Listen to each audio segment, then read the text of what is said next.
একটা পরিষ্কার প্রশ্ন যে ওরা খালি বলে যাচ্ছে অনুপ্রবেশকারী অনুপ্রবেশকারী অনুপ্রবেশকারী। আমাদের কথাটা খুবই সিম্পল, যে যেটা ভারতের সীমান্ত আছে এটা 5 ফোর্সেস সেটাকে রক্ষার দায়িত্বে আছে।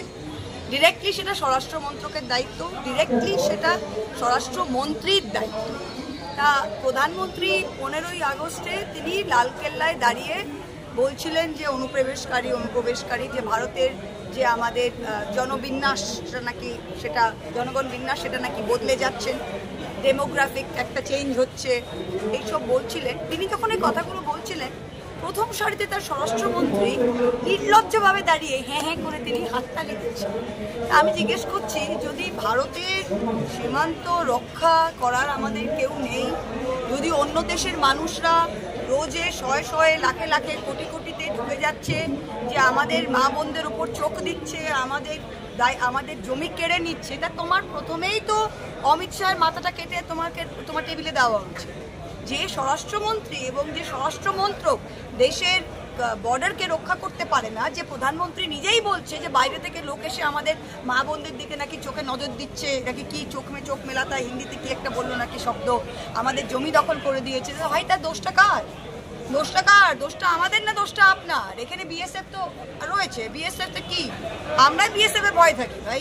তাই অনুপ্রবেশ করছে, লোক আসছে, আমরা তো দেখি না। আমি আরেকটা কথা বলেছি, যেটা দিদিমণি আজকে মিটিংয়েও বললেন, যে শচীন দেব বর্মনের গান তো শুনেছেন যে বাংলা মায়ের কোল, সবকিছু আমরা কিন্তু বাংলা মায়ের কোল থেকে এসছি। এককালে আমরা অবিভক্ত বাংলাই ছিলাম।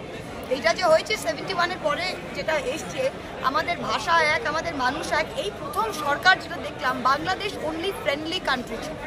আমরা তো জীবন এখানেই এই এরিয়াতেই আছি, তাই এখানে আমরা বাংলাদেশ অনলি ফ্রেন্ডলি কান্ট্রি ছিল। সেখানে দাঁড়িয়ে আজকে আপনারা বাংলাদেশিদের ডিমোনাইজ করে নিয়েছে।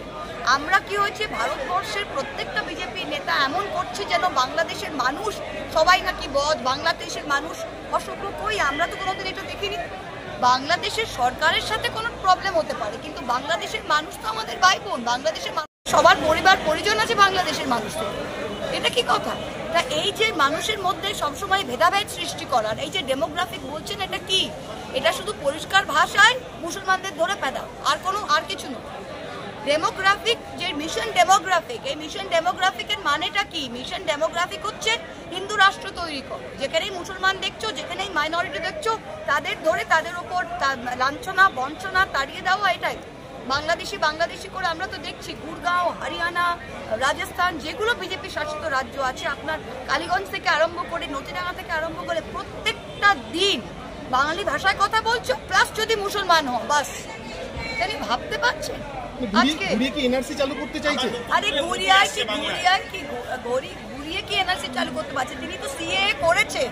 সিএ তো এত ঘটা করে করলেন যে সবাই লোক নাকি অন্যান্য দেশ থেকে, পার্শ্ববর্তী দেশ থেকে সব হিন্দুরা নাকি নাচ করতে করতে সব এখানে আসবেন। কই, এনআরসি তো সিএ তো চালু হয়ে গেল।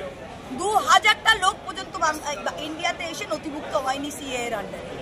সেখানে দাঁড়িয়ে এটা এনআরসি করতে চাই, ব্যাকডোর দিয়ে, ফ্রন্ট ডোর দিয়ে, সব জায়গা দিয়ে এনআরসি করবে। এখন ভোট আসছে, এখন আবার লাফাচ্ছে। আমরা দেখছি বিভিন্ন ভোটের আগে